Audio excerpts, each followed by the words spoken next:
Hi all, അസ്സലാമു അലൈക്കും. Welcome back to Silna's kitchen.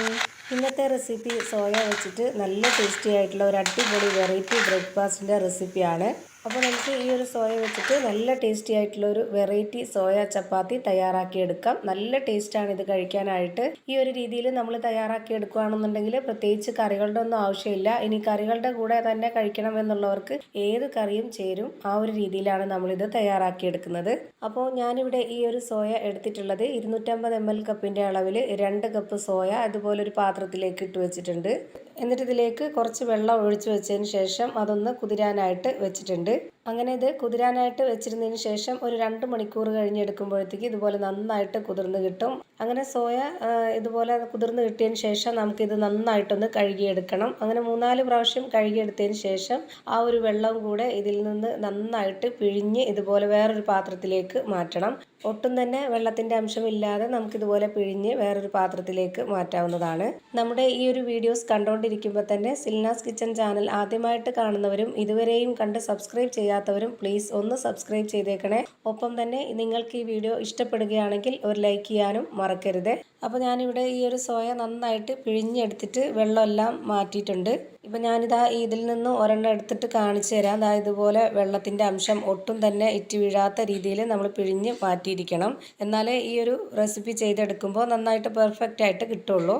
ഇനി ഈ മുഴുവൻ സോയയും നമുക്കൊന്ന് ക്രഷ് ചെയ്തിട്ടെടുക്കണം. അപ്പോൾ അതിന് വേണ്ടിയിട്ട് ഞാനിവിടെ ഒരു മിക്സിയുടെ ജാറിലേക്ക് പകുതിയോളം ഇട്ട് കൊടുത്തിട്ടുണ്ട്. സോയ ഇതുപോലെ നന്നായിട്ടൊന്ന് ക്രഷ് ചെയ്തെടുത്തതിന് ശേഷം ഇതുപോലെ ഒരു പാത്രത്തിലേക്ക് ഇട്ട് കൊടുക്കുന്നുണ്ട്. ചെറിയ ജാറിൽ ചെയ്തെടുക്കണം എന്നുള്ളവർക്ക് ചെറിയ ജാറിൽ ചെയ്തെടുക്കാം. ഞാനിപ്പോൾ ഇവിടെ ഒരുപാടുള്ളതുകൊണ്ട് പെട്ടെന്ന് തീരാൻ വേണ്ടിയിട്ടാണ് ഇതുപോലെ വലിയ ജാറ് എടുത്തിട്ടുള്ളത്. ഇനി ഈ ഒരു മിക്സിയുടെ ജാറിലേക്ക് ബാക്കിയുള്ള സോയ കൂടി ഇട്ട് കൊടുത്തിട്ട് ഇതുപോലെ ഒന്ന് ക്രഷ് ചെയ്തെടുക്കുന്നുണ്ട്. ഇനി ഇതും കൂടെ ഈ ഒരു പാത്രത്തിലേക്ക് ഇട്ട് കൊടുക്കാം. അപ്പോൾ ഇവിടെ നന്നായിട്ട് എല്ലാ സോയയും ക്രഷ് ചെയ്തെടുത്തിട്ടുണ്ട്.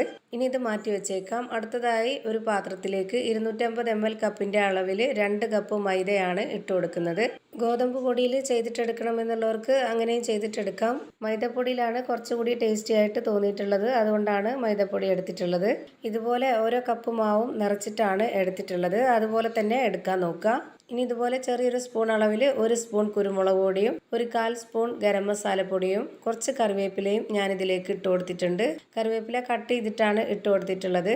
പിന്നെ ഇതിലേക്ക് ആവശ്യത്തിനുള്ള ഉപ്പും കൂടി ഇട്ട് കൊടുത്തിട്ട് ആദ്യം ഇതെല്ലാം കൂടി നന്നായിട്ടൊന്ന് ഈ ഒരു പൊടിയിൽ മിക്സ് ചെയ്തിട്ടെടുക്കാം. ഇതുപോലൊരു വിസ്ക് വെച്ചിട്ടോ അല്ലാന്നുണ്ടെങ്കിൽ കൈ കൊണ്ട് തന്നെ നന്നായിട്ടൊന്ന് മിക്സ് ചെയ്തിട്ടെടുക്കാം. ഇനി ഈ ഒരു മൈദപ്പൊടിയിലേക്ക് നമ്മൾ നേരത്തെ പൊടിച്ച് വെച്ചിരുന്ന ആ ഒരു സോയ ഇട്ട് കൊടുക്കാം. പിന്നെ ഇതിലേക്ക് ഇതേപോലെ 2 സ്പൂൺ അളവിൽ ഓയിലാണ് ഒഴിച്ചു കൊടുക്കുന്നത്. ബട്ടറോ നെയ്യോ ഉരുക്കി ഒഴിച്ചു കൊടുക്കണം എന്നുണ്ടെങ്കിൽ അങ്ങനെ ഒഴിച്ചു കൊടുക്കാം, കുഴപ്പമൊന്നുമില്ല. എന്നിട്ട് ഇത് ആദ്യം തന്നെ കൈകൊണ്ട് നന്നായിട്ടൊന്ന് മിക്സ് ചെയ്തിട്ടെടുക്കാം. എന്നതിന് ശേഷം പിന്നെ നമുക്ക് അറിയാൻ പറ്റും എത്രയാണ് ഇതിലേക്ക് വെള്ളം ഒഴിച്ചു കൊടുക്കേണ്ടതെന്ന്. അപ്പോൾ ഞാനിവിടെ എല്ലാം തന്നെ നന്നായിട്ടൊന്ന് മിക്സ് ചെയ്തിട്ടെടുത്തിട്ടുണ്ട്. ഇനി നമുക്ക് ഇതിലേക്ക് ഒഴിച്ചു കൊടുക്കേണ്ടത് 250 ml കപ്പിൻ്റെ അളവിൽ 1/4 കപ്പ് വെള്ളം ആദ്യം ഒഴിച്ചു കൊടുത്തിട്ടുണ്ട്. എന്നിട്ട് ഇതൊന്ന് കുഴച്ച് നോക്കാം. എന്നിട്ട് പോരാന്നുണ്ടെങ്കിൽ മാത്രം ഒഴിച്ചു കൊടുത്താൽ മതി. അപ്പോൾ ഇത് തയ്യാറാക്കാനായിട്ട് ഈ ഒരു 1/4 കപ്പ് വെള്ളം തന്നെ കറക്റ്റ് ആയിട്ടുണ്ട്. ഇനി ഇതിലേക്ക് വേറെ വെള്ളമൊന്നും വേണ്ട.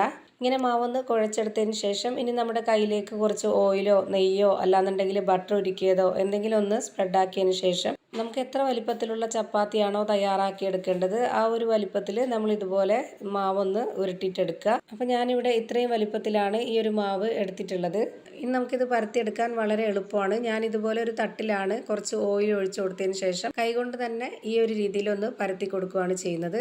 ഇതുപോലെ തന്നെ കൗണ്ടർ ടോപ്പിലോ അല്ലാന്നുണ്ടെങ്കിൽ ഇതുപോലൊരു ബോർഡിലോ ഇതുപോലൊരു പാത്രത്തിലോ ഒക്കെ ചെയ്തിട്ടെടുക്കാവുന്നതാണ്. എനിക്കിപ്പോൾ ഇതാണ് എളുപ്പമായിട്ട് തോന്നിയിട്ടുള്ളത്. അതുകൊണ്ടാണ് ഇതുപോലൊരു പാത്രത്തിൽ ചെയ്തിട്ടെടുത്തത്. ഇപ്പോൾ ഒരുപാട് കട്ടിയാവാതെ എന്നാൽ നന്നായിട്ട് നൈസായിട്ടും അല്ലാത്ത ഈ ഒരു പരുവത്തിലാണ് ഞാനിപ്പോൾ ഇത് റെഡിയാക്കി എടുത്തിട്ടുള്ളത്. ഇനി നമുക്കിത് ചുട്ടെടുക്കാവുന്നതാണ്. അപ്പോൾ അതിനായിട്ട് ഞാനിവിടെ ഒരു പാൻ വെച്ച് കൊടുത്തിട്ടുണ്ട്. അതിലേക്ക് കുറച്ച് ഓയിലൊന്ന് ഇതുപോലെ നന്നായിട്ടൊന്ന് സ്പ്രെഡാക്കി കൊടുത്തതിന് ശേഷം അതിലേക്ക് ഈ മാവ് ഇട്ട് കൊടുക്കാം.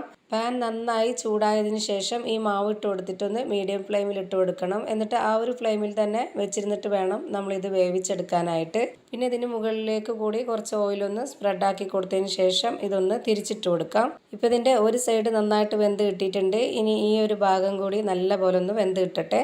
ഇനി ഇത് ഒന്നുകൂടി തിരിച്ചിട്ട് കൊടുക്കുന്നുണ്ട്. അപ്പോൾ ഇതിൻ്റെ 2 സൈഡും ഇപ്പോൾ നന്നായിട്ട് വെന്ത് കിട്ടിയിട്ടുണ്ട്. ഇനി നമുക്കിത് പാനിൽ നിന്ന് എടുത്ത് മാറ്റാവുന്നതാണ്. അപ്പോൾ ഇതുപോലെ തന്നെ എല്ലാ മാവിലും ചുട്ടെടുത്തതിന് ശേഷം ഒരു പാത്രത്തിലേക്ക് മാറ്റാവുന്നതാണ്. അപ്പോൾ ഇതാ അടിപൊളി ഒരു വെറൈറ്റി ടേസ്റ്റി ആയിട്ടുള്ള സോയ വെച്ചിട്ടുള്ള ഒരു ബ്രേക്ക്ഫാസ്റ്റ് ആണ് ഇവിടെ റെഡിയായി കിട്ടിയിട്ടുള്ളത്. തീർച്ചയായിട്ടും ഇത് എല്ലാവർക്കും ഇഷ്ടമാവും. അത്രയും നല്ല ടേസ്റ്റി ആയിട്ടുള്ള ഒരു റെസിപ്പിയാണ്. ഇത് കറികളില്ലാതെയോ കറികളുടെ കൂടെയോ എങ്ങനെ വേണമെങ്കിലും കഴിക്കാവുന്നതാണ്. അപ്പോൾ ഇത്രയേ ഉള്ളൂ ഇന്നത്തെ വീഡിയോ ഇഷ്ടമായാൽ ലൈക്ക് ചെയ്യാനും കമൻറ്റ് ചെയ്യാനും ഷെയർ ചെയ്യാനും മറക്കരുത്. അതുപോലെ തന്നെ ഞാനിടുന്ന പുതിയ വീഡിയോസ് നോട്ടിഫിക്കേഷനായിട്ട് കിട്ടുന്നതിന് വേണ്ടി സബ്സ്ക്രൈബ് ചെയ്ത് ബെല്ലൈക്കൺ അമർത്തി അതിൽ ഓൾ എന്ന ഓപ്ഷൻ എനേബിൾ ചെയ്ത് കൊടുക്കാനും മറക്കരുത്. പുതിയൊരു വീഡിയോയുമായി വീണ്ടും വരും. Thank you for watching.